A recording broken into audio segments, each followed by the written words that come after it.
கிறிஸ்துவுக்குள்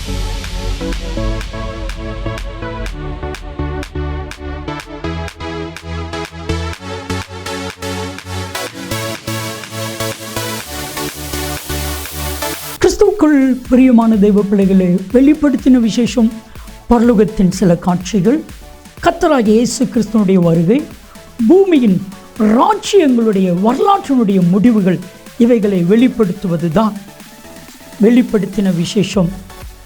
இதனுடைய ஆசிரியர் அப்போஸ்தலனாகிய யோவான் பத்மத்துவில் சிறை கைதியாக இருக்கும் பொழுது கிரேக்க மொழியிலே எழுதப்பட்டது. பெரும்பாலும் அடையாள மொழிகளிலே எழுதப்பட்ட இந்த புத்தகம் மதிப்பிற்குரிய டாக்டர் ரெவரண்ட் பால்ராஜ் அதிசயமணி அவர்கள் மூலமாக நமக்கு டிராஸ்டிவின் மக்களுக்கு இது போதிக்கப்படுகிறது. தெய்வ மனிதர், தெய்வனால் பரிசுத்த ஆவியானவரால் வல்லமையாய் பயன்படுத்தப்படுகிற இவர்கள் கருக்கலான சத்தியங்களையும் ஆழமான உண்மைகளையும் மறைவான மறைப்பொருட்களையும் வெளிப்படுத்தி நமக்கு சொல்லி புரியக்கூடிய நல்ல தெய்வ மனிதர். தொடர்ந்து பாருங்கள். கர்த்தர் அன்பு பால்ராஜ் அவர்களை வல்லமையாய் பயன்படுத்தி வருகிறார். இந்த வெளிப்படுத்தின விசேஷம் உங்களுக்கு மிகுந்த பிரயோஜனமாக இருக்கும். கர்த்தர் உங்களை ஆசீர்வதிப்பார். ஆண்டவருடைய பிரசன்னத்தில் மீண்டுமாக உங்களை காணுகையில் அதிக மகிழ்ச்சி அடைகிறேன். இந்நாளிலும் உங்கள் மத்தியில் வந்து உறவு கொள்ளவும், ஆண்டவருடைய வசனத்தை பகிர்ந்து கொள்ளவும் தருணம் கொடுத்த ஆண்டவரை துதிப்பதோடு எனக்கு வாய்ப்பளித்த உங்களுக்கும் என்னுடைய நன்றியை நான் தெரிவித்துக் கொள்கிறேன். வெளிப்படுத்த விசேஷத்திலிருந்து சில செய்திகளை படித்து தியானித்து வருகிறோம். இன்றைய நாட்களிலே உடன்படிக்கை பெட்டியை குறித்த ஒரு செய்தியை நாம் காண இருக்கிறோம். ஏற்கனவே வெளிப்படுத்தும் விசேஷத்திலிருந்து பல செய்திகளை அடுக்கடுக்காக கற்றுவிட்டு கடைசி நாட்களிலே இந்த உடன்படிக்கை பெட்டியை பற்றி நாம் சிந்திப்பது நலம் என்று நான் கருதுகிறேன். எனவே நான் சொல்லுகிறேன். வெளிப்படுத்தும் விசேஷம் 11ஆம் அதிகாரம் 19ஆம் வசனம் எடுத்துக்கொள்ளுங்கள். வெளிப்படுத்தும் விசேஷம் 11:19. அப்பொழுது பரலோகத்தில் தேவனுடைய ஆலயம் திறக்கப்பட்டது. அவருடைய ஆலயத்திலே அவருடைய உடன்படிக்கையின் பெட்டி காணப்பட்டது.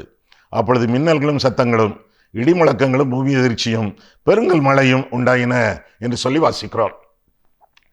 உடன்படிக்கை பெட்டி பரலோகத்திலே, அந்த பெட்டியை போன்ற ஒரு மாதிரியை மோசே செய்ய வேண்டும் என்று சொல்லி ஆண்டவர் பணித்தார். அந்த பெட்டி சாட்சி கூடாரத்திலே, ஆசரிப்பு கூடாரத்தில் வைக்கப்பட வேண்டும் என்றும் கர்த்தர் கற்பித்தார். பெட்டி செய்யப்பட்டது. ஆனால் பூலோகத்தில் செய்யப்பட்ட பெட்டி செய்து முடித்த பிறகு மின்னல்கள் இல்லை, சத்தங்கள் இல்லை, இடிமுழக்கங்கள் இல்லை, பூமி எதிர்ச்சி இல்லை, பெருங்கல் மழையும் இல்லை. மேலே இருக்கும் பொழுது இவையெல்லாம் உண்டாயின, கீழே வந்த பொழுது ஒன்றுமே இல்லை. என்ன காரணம்? மேலே இருப்பது நிஜம், கீழே வந்தது நிழல். இதுதான் காரணம்.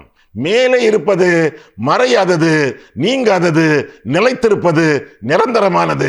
கீழே இருந்தது இருக்குதா இல்லையப்பா? அதைத்தான் இன்றைய நாளிலே நாம் கற்றுக்கொள்ளப் போகிறோம். ஏறக்குறை 30 வீடியோக்கள் பார்த்திருக்கிறேன் யூடியூப்ல. 30 பேரும் 30 விதமாக சொல்கிறார்கள்.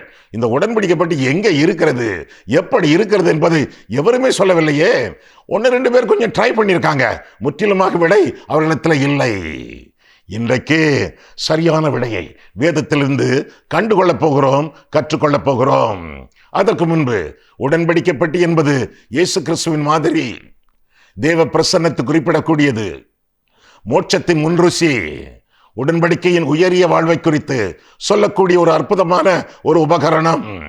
ஆனால் மேலே இருப்பது நிஜம், கீழே இருப்பது நிழல். அதுதான் மேலே இருப்பது ஒரிஜினல், கீழே வந்தது டூப்ளிகேட் என்றுதான் நாம் சொல்லியாக வேண்டும். சரியா? இந்த உடன்படிக்கை பெட்டி பலவிதமாக வேதத்தில் அழைக்கப்படுகிறது. எப்படியெல்லாம்? பெட்டி என்றும், சாட்சியின் பெட்டி என்றும், தேவனுடைய பெட்டி என்றும், கர்த்தருடைய பெட்டி என்றும், பரிசுத்த பெட்டி என்றும், ஆண்டவருடைய பெட்டி என்றும், இப்படி பலவிதமாக உடன்படிக்கை பெட்டி வேதத்தில் அழைக்கப்படுகிறது. இந்த பெட்டியை குறித்த 3 காரியங்களை உங்களுக்கு சொல்லப் போகிறேன். 1, அதன் அளவு. 2, அதன் அழகு. 3, அதன் அழிவு. 3 காரியங்களை சொல்ல போகிறேன். ஐயா, அழிவா? ஆமா, கொஞ்ச நேரம் நீங்கள் பொறுங்களேன். முதலாவதாக அதன் அளவு. யாத்திராகமம் 25 எடுத்துக்கொள்ளுங்கள். வேதம் உங்களுடைய கையிலே மடியிலே மேஜையிலே இருக்க வேண்டும். நான் வேதத்தை வாசிக்கும் பொழுது நீங்கள் வேத புத்தகத்தின் வாயிலாக என்னுடைய வாசிப்பை நீங்கள் பின்தொடர வேண்டும். சரியா? சரி, யாத்திராகமம் 25ஆம் அதிகாரம் எடுத்துக்கொள்ளுங்கள். 10ஆம் வசனம் முதல் அளவுகளை பார்க்க போகிறோம். சீத்தி மரத்தினால் ஒரு பெட்டியை பண்ண கடவர்கள்.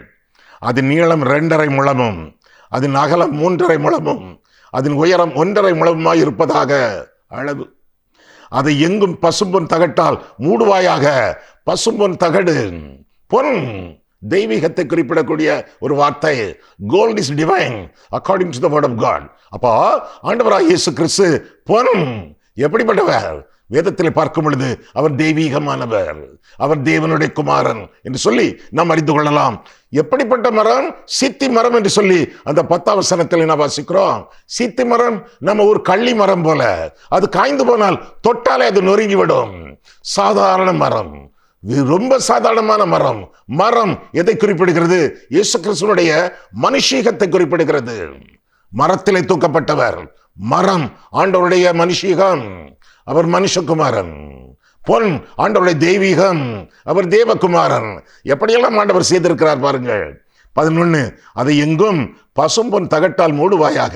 நீ அதன் உட்புறத்தையும் வெளிப்புறத்தையும் அதனால் மூடி அதன் மேல் சுற்றிலும் பொன்னினால் திறனையை உண்டாக்கி அதற்கு 4 பொன் வளையங்களை வார்ப்பித்து அவைகளை அதன் 4 மூலைகளிலும் போட்டு ஒரு பக்கத்தில் 2 வளையங்களும் மறுபக்கத்தில் 2 வளையங்களும் இருக்கும்படி தைத்து சீத்தி மரத்தால் தண்டுகளை செய்து அவைகளை பொன் தகட்டால் மூடி. சீத்தி மரம் மனுஷீகம், பொன் தகடு தெய்வீகம். மூடி அந்த தண்டுகளால் பெட்டியை சுமக்கும்படி அவைகளை பெட்டியின் பக்கங்களில் இருக்கும் வளையங்களிலே பாய்ச்ச கடவாய். இன்னும் தொடர்ந்து நான் வாசிக்கலாம். உடன்படிக்கை பெட்டி எத்தகையது, எப்படி இருந்தது என்பதை குறித்து நாம் தொடர்ந்து நான் வாசிக்கலாம். வாசிப்பீர்களா? இப்போ வாசங்க டைம் ஆகுமே, சீக்கிரமா செய்தியை முடிக்கணுமே, முக்கியமான கருத்துக்களை எல்லாம் மூடி மறைக்காமல் சொல்லிக் கொடுக்கணுமே. எனவே இந்த அதிகாரத்தை நீங்கள் தனிப்பட்ட டைமிலே நீங்கள் வாசித்து நீங்கள் பாருங்கள். மலையிலே சொல்லப்படி பரலோகத்தின் காட்சியின்படி பூலோகத்தில் இது உண்டாக்கப்பட்டது. இந்த பெட்டிக்கும் மனிதர்களுக்கும் 2000 முழம் தூரம் இடைவெளி இருக்க வேண்டும். அப்பேற்பட்ட அளவிலே பரிசுத்தமாக அது உருவாக்கப்பட்டது. இடைவெளி என்று சொல்லும் பொழுது அந்த பெட்டிக்கும் மனிதர்களுக்கும் இடையே உள்ள ஒரு பரிசுத்தமான ஒரு நிலைமை அங்கே காணப்படுவதாக பார்க்கிறோம். பக்கத்திலே போகக்கூடாது. ஊசா என்பவன் எட்டி பார்த்தானே, செத்து போனானே. அந்த அளவிலே அது ஒரு பரிசுத்தமான பெட்டியாக விளங்கினது என்று சொல்லி வேதம் நமக்கு கற்றுக் கொடுக்கிறது. புது ரதத்திலே அது ஏற்றப்பட வேண்டும் என்று சொல்லி கற்பனைகள், கேருபீன்கள் உருவாக்கப்பட்டன, கிருபாசனம் அதற்கு மேல் வைக்கப்பட்டது என்றெல்லாம் சொல்லி நாம் வாசிக்கலாம். பிரசன்னத்தின் பெட்டி, தேவ பிரசன்னத்தின் பெட்டியாக அது காணப்பட்டது என்று சொல்லி வேதம் நமக்கு கற்றுக் கொடுக்கிறது. அதனுடைய சரியான அளவுகளை முறையாக நீங்கள் வாசிக்குமாறு உங்களை கேட்டுக்கொள்கிறேன். யாத்திராகமம் 25ஆம் அதிகாரத்திலே முதலாவதாக அளவு, இரண்டாவதாக அழகு.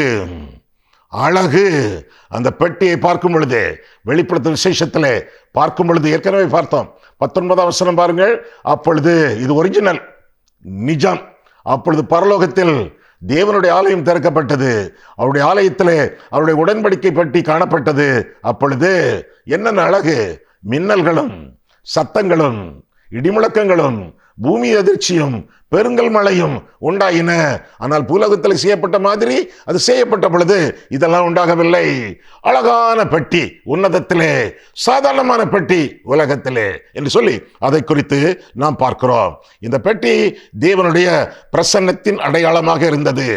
இந்த பெட்டி பிரசன்னத்தின் அடையாளம் மட்டுமல்ல, அது தேவனுடைய பரிசுத்தமான பெட்டி என்று பார்க்கிறோம். அந்த பெட்டியை மூடி வைத்தார்கள், ஒரு கருப்பு துணியினாலே மூடி வைத்தார்கள் என்று சொல்லி யாத்திராகமம் 40ஆம் அதிகாரத்திலே நாம் காண்கிறோம். மூடி வைத்தார்கள், மறைத்து வைக்கப்பட்ட பெட்டி. எல்லா கண்களுக்கும் தெரியாது, அது திறக்கப்படும் பொழுதுதான் தெரியும். முதலாவதாக பிரசன்னத்தின் பெட்டி, இரண்டாவதாக பரிசுத்தமான பெட்டி. கிட்ட நெருங்க முடியாது, 3000 முழம் தள்ளித்தானே நிற்க வேண்டும். ஆனால் நெருங்கினவர்கள் உண்டே, ஆசாரியர்கள், பரிசுத்தம் பண்ணப்பட்டவர்கள், நெருங்கினவர்கள் உண்டு. அந்த பெட்டியை சுமப்பதற்கு ஆசாரியர்கள் கருதப்பட்டார்கள். எண்ணாகமம் 10ஆம் அதிகாரம் 33ஆம் வசனத்திலே, யோசுவா 3ஆம் அதிகாரம் 6ஆம் வசனத்திலே இப்படியாக பார்க்கிறோம். பெட்டியை பார்க்க ஆசைப்பட்டு அல்லது பெட்டி நடுங்குகிறதே வண்டியிலே என்று சொல்லி பிடிக்க எண்ணம் கொண்ட ஊசா மரித்து போனான் என்று சொல்லி வேதத்திலே வாசிக்கிறோம். அது வைக்கப்பட்ட இடம் பரிசுத்த ஸ்தலத்திலே, மகா பரிசுத்த ஸ்தலத்திலே, ஹோலி ஆஃப் ஹோலி என்று சொல்வார்களே, அப்படிப்பட்ட இடத்திலே அது வைக்கப்பட்டது என்று சொல்லி வேதம் கற்றுக் கொடுக்கிறது. ஆக முதலாவதாக பிரசன்னத்தின் பெட்டி, இரண்டாவதாக பரிசுத்தமான பெட்டி, மூன்றாவதாக பணிவிடைக்கான பெட்டி என்று சொல்லி 1 நாளாகமத்திலே நாம் பார்க்கிறோம். 1 நாளாகமம் 16ஆம் அதிகாரத்தில் நாம் பார்க்கும் பொழுது 37ஆம் வசனம் பாருங்கள். 1 நாளாகமம் 16:37. பின்பு பெட்டிக்கு முன்பாக, எந்த பெட்டி? உடன்படிக்கை பெட்டி. பின்பு பெட்டிக்கு முன்பாக நித்தம் அன்றாட முறையாய் சேவிக்கும்படி, சேவை செய்யும்படி, ஊழியம் செய்யும்படி என்று பொருள்படுகிறது. மீண்டும் வசனம் 37. பின்பு பெட்டிக்கு முன்பாக நித்தம் அன்றாட முறைமையின்படி சேவிக்கும்படி. அவன் அங்கே கர்த்தருடைய உடன்படிக்கை பெட்டிக்கு முன்பாக ஆசாபையும் அவன் சகோதரரையும் ஓபேத் ஏதோமையும் அவருடைய சகோதரராகிய 68 பேரையும் வைத்து எதித்தோனின் குமாரனாகிய இந்த ஓபேத் ஏதோமையும் ஓசாவையும் வாசல் காக்கிறவர்களாக வைத்தான் என்று சொல்லி வேதத்திலே வாசிக்கிறோம். தொடர்ந்து அவர்கள் செய்த ஊழியங்களை குறித்தும் பார்க்கிறோம். நீங்கள் மீண்டும் அதை வாசித்து பார்க்குமாறு உங்களை கேட்டுக்கொள்கிறேன். பணிவிடைக்கான பெட்டி, ஆண்டவருடைய சமூகத்தில் வரக்கூடியவர்கள், கர்த்தருடைய சமூகத்தில் கிட்டிச் சேரக்கூடியவர்கள் பணிவிடைக்காரர்களாக இருக்க வேண்டும். என்ன பணிவிடையோ ஆண்டவர் தரக்கூடிய வேலையை, ஊழியத்தை செய்து வாழ வேண்டியது நம்முடைய கடமை. இந்த உலகத்தில் எதற்காக இருக்கிறோம்? படைத்தான் படைப்பெல்லாம் மனுவுக்காக. மனுவை படைத்தான் தன்னை வணங்க. We are created for God's glory. ஆண்டவருடைய மகிமைக்காக இந்த உலகத்தில் உண்டாக்கப்பட்டிருக்கிறோம் என்பதை உணர்ந்து ஆண்டவரை மகிமைப்படுத்தக்கூடிய எந்த காரியத்தையும் செய்து வாழ வேண்டியது நம்முடைய கடமை. ஊழியத்திற்காகத்தான் ஆவியானவர் நமக்கு கொடுக்கப்பட்டிருக்கிறார். பிரசங்கம் பண்ணுவது மட்டுமல்ல, பாடல் பாடுவது மட்டுமல்ல, டிவியில பேசிக் கொண்டிருப்பது மட்டுமல்ல, எந்த ஒரு வேலையும் செய்வதற்காக ஆண்டவர் நம்மை நியமித்திருக்கிறார்.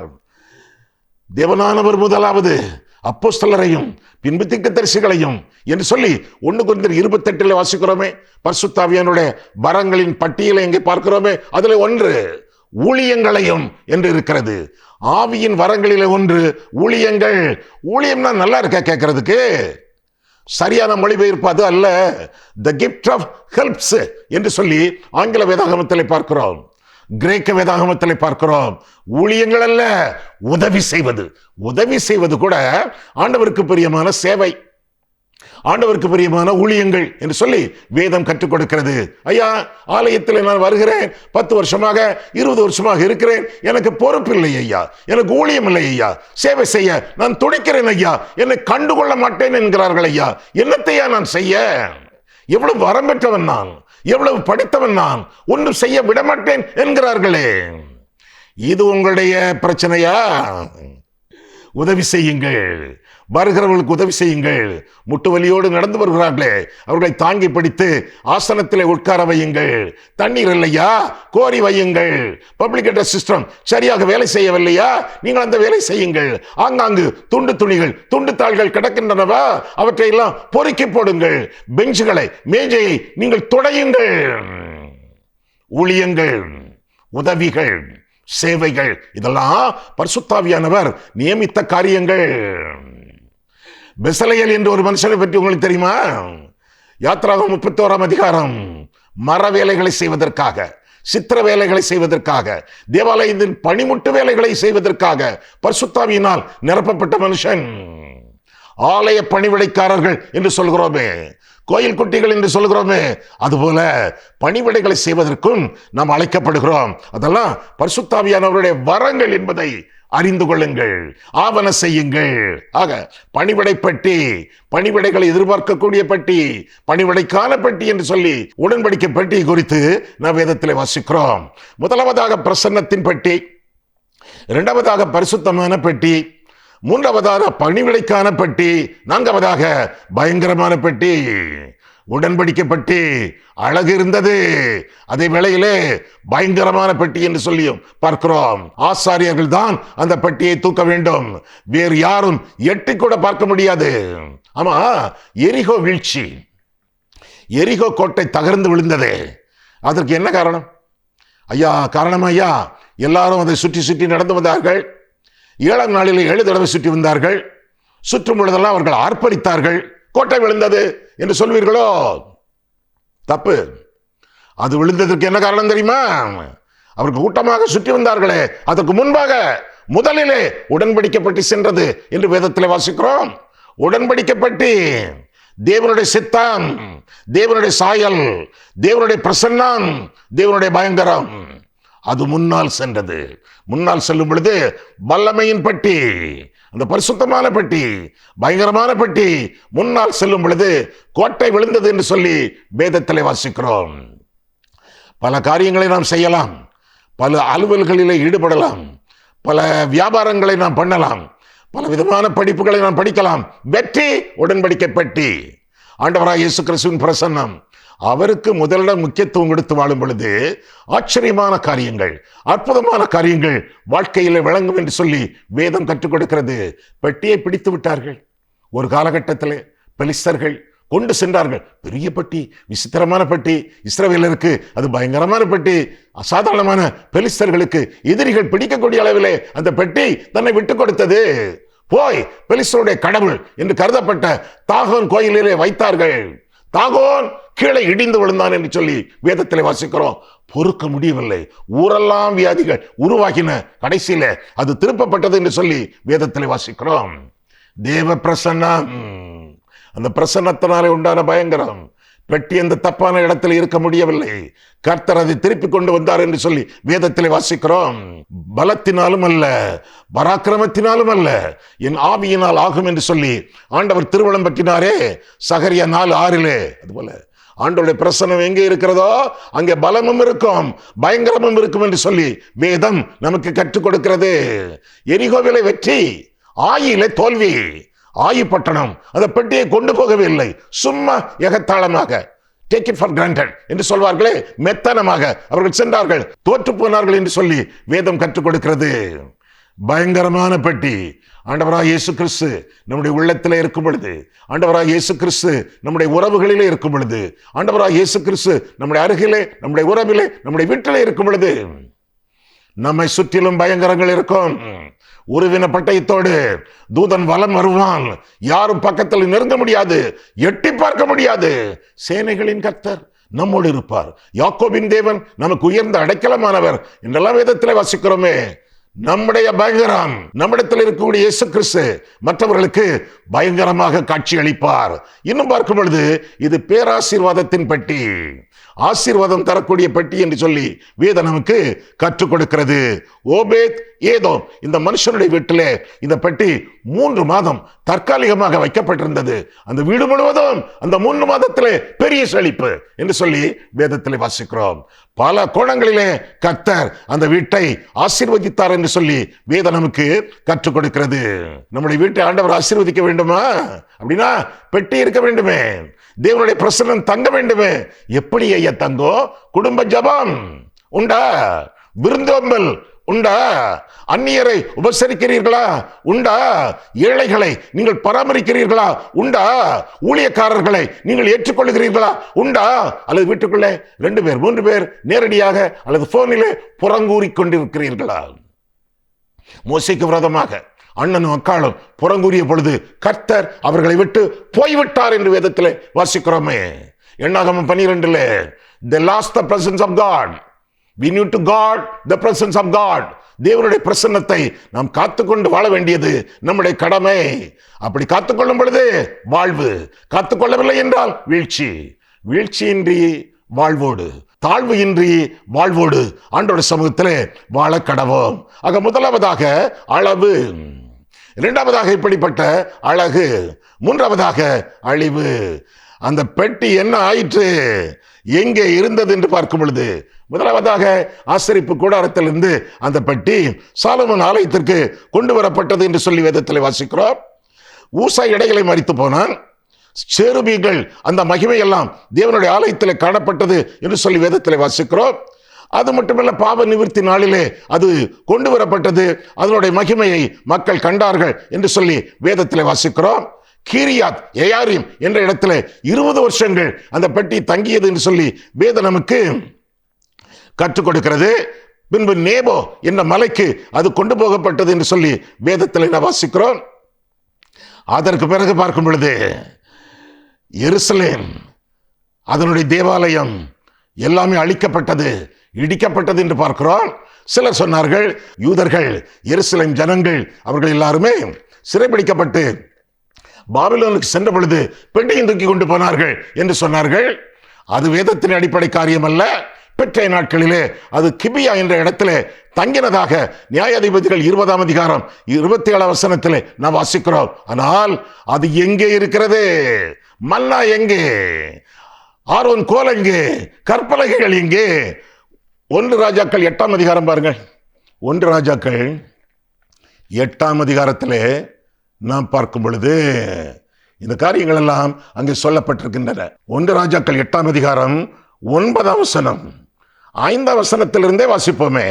ராஜாவாகிய சாலமோனும் அவனோட கூடின இஸ்ரவேல் சபை அனைத்தும் பெட்டிக்கு முன்பாக நடந்து, உடன்படிக்கை பெட்டி பெட்டிக்கு முன்பாக நடந்து எண்ணிக்கையும் கணக்கும் இல்லாத திரளான ஆடுகளையும் மாடுகளையும் பலியிட்டார்கள். 6. அப்படியே ஆசாரியர்கள் கர்த்தருடைய உடன்படிக்கை பெட்டியை ஆலயத்தின் சந்நிதி ஸ்தானமாகிய மகா பரிசுத்த ஸ்தானத்திலே கேருபீன்களுடைய சட்டைகளின் கீழே கொண்டு வந்து வைத்தார்கள். 7. கேருபீன்கள் பெட்டி இருக்கும் ஸ்தானத்திலே தங்கள் 2 சட்டைகளை விரித்து உயர இருந்து பெட்டியையும் அதன் தண்டுகளையும் மூடிக்கொண்டிருந்தது. 8. தண்டுகளின் முனைகள் சந்நிதி ஸ்தானத்திற்கு முன்னாக பரிசுத்த ஸ்தலத்திலே காணப்படத்தக்கதாய் அந்த தண்டுகளை முன்னுக்கு இழுத்தார்கள். ஆகிலும் வெளியே அவைகள் காணப்படவில்லை. அவைகள் இந்நாள் வரைக்கும், எந்நாள் வரைக்கும், சாலமோனுடைய நாட்கள் வரைக்கும், இந்நாள் வரைக்கும் அங்கே இருந்தது. 9. விசேஷமான 9. இஸ்ரவேல் புத்திரர் எகிப்து தேசத்திலிருந்து புறப்பட்ட பின் கர்த்தர் அவர்களோட உடன்படிக்கை பண்ணுகிற போது மோசே ஓரேபிலே அந்த பெட்டியில் வைத்த 2 கற்பலகைகளே அல்லாமல் அதிலே வேறொன்றும் இருந்ததில்லை. கற்பலகைகள் இருந்தன, மன்னா இல்லை, ஆரோனுடைய கோலும் இல்லை என்று சொல்லி வேதத்தில் வாசிக்கிறோம். எங்கே போயின? காணாமல் போயினவா? கண்டுபிடித்திருந்தால்தான் வந்திருக்குமே வேதத்திலே. எத்தியோப்பிய ஆர்த்தோடாக்ஸ் சர்ச் என்று ஒரு சபை இருக்கிறது. அது சொல்லுகிறது, அந்த சபை இந்நாட்களில் சொல்லுகிறது, லேடி மேரி ஆஃப் ஜாயன் அந்த இடத்திலே அது வைக்கப்பட்டிருக்கிறது என்று சொல்கிறது. அப்படி இல்லை, அப்படி வைக்கப்பட்டிருப்பதாக வேதத்திலே ஆதாரமும் இல்லை. இன்னும் சொல்லுகிறார்கள், தென்னாப்பிரிக்காவிலே பந்தா என்ற இடத்திலே இந்த பட்டி இருக்கிறது என்று சொல்கிறார்கள். அப்படி வேதத்திலே இல்லை. சேபாராணி சாலமோன் இடத்துல வந்தாளே, பல பரிசுகளை பெற்று சென்றாளே, அப்பொழுது சாலமோன் அந்த பெட்டியை தூக்கி சேபாராணி இடத்திலே கொடுத்து அனுப்பினான் என்று சொல்லி கதை விடுகிறார்கள்.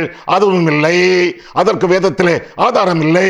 கிளியோபாட்ரா, அவளுக்கு இது பரிசாக அளிக்கப்பட்டது, மார்க் ஆண்டனியால் என்று சொல்லக்கூடியவர்கள் உண்டு, அதுவும் இல்லை. வேதத்தில் ஆதாரம் இல்லை. சிலுவையின் அடிவாரத்திலே கீழே அது புதைக்கப்பட்டிருந்தது என்று கதை விடுகிறார்கள். கட்டு கதைகள், கற்பனை கதைகள், கள்ளத்தனமான கதைகள் சொல்லி ஊரை ஏமாற்றக்கூடிய, திருச்சபையை ஏமாற்றக்கூடிய அநேக மக்கள் தங்களை ஊழியக்காரர்கள் என்று சொல்லி இந்நாட்களிலே கதை விட்டு கொண்டிருக்கிறார்கள். இந்த கதைகள் எல்லாம் யூடியூபிலே காணப்படுகின்றன. மீண்டும் நம்முடைய முன்னுரைக்கு வருவோம். நிஜம் அங்கே இருக்கிறது, இன்னும் இருக்கிறது. நிழல் கீழே வந்தது, ஒவ்வொன்றாக மறைந்தது. பெட்டியோ, பிறகு மன்னாவோ, திரும்ப கோலோ, நாளடைவில் கற்பலகையோ இல்லவே இல்லை, காணாமலேயே போய்விட்டது. நிறைவானது வரும்போது குறைவானது ஒளிந்து போகுமே. நிஜம் வரும் பொழுது நிழல் மறையுமே. சூரியன் உதிக்கும் பொழுது நிழல் மறைந்து விடுமே. நீதியின் சூரியனாகிய இயேசு கிறிஸ்து வந்த பொழுது இந்த நிழல் எதற்கு? அப்படின்னா பெட்டியை பற்றி என்ன சொல்ல? பெட்டியை பற்றி என்ன சொல்ல? யோவான் 3:16 உங்களுக்கு தெரியுமா? சொல்லுங்களேன். யோவான் 3:16, தேவன் தம்முடைய ஒரே பேரானை குமாரனை விசுவாசிக்கிறவன் எவனோ அவன் கெட்டு போகாமல் நித்திய ஜீவனை அடையும்படிக்கு அவரை தந்தரளி இவ்வளவாய் உலகத்தில் அன்பு கூர்ந்தார். இவ்வளவுதானே? யோவான் 3:16. ஆனால் ஒரு வசனத்தை நீங்கள் பார்க்கவில்லையே. யூடியூப்ல அவர்கள் இஷ்டப்படி எழுதி கொண்டிருக்கிறார்கள், போட்டுக் கொண்டிருக்கிறார்கள் என்று சொல்லுகிறேனே, அவர்கள் கூட அந்த ஒரு வசனத்தை இன்னும் கண்டுபிடிக்க முடியவில்லையே. யோவான் 3:16 உங்களுக்கு தெரியும், எரேமியா 3:16 உங்களுக்கு தெரியாது. இன்றைக்கு தெரியும், இன்றைக்கு தெரிய போகிறது. இனி அந்த பெட்டி எங்கே இருக்கிறது, அதை குறித்து என்ன பேச வேண்டும், இன்றிலிருந்து அறிவீர்கள். எரேமியா 3:16. வேதத்தை புரட்டாதவர்கள் கூட இப்பொழுது வேகமாய் புரட்டுவீர்களே. வாசிக்கட்டுமா? ஒரு தடவையா, 2 தடவையா? 2 தடவை. எரேமியா 3:16. நீங்கள் தேசத்திலே பெருகி பல்கிற நாட்களிலே அவர்கள் கர்த்தருடைய உடன்படிக்கை பட்டி என்று இனி சொல்வதில்லை.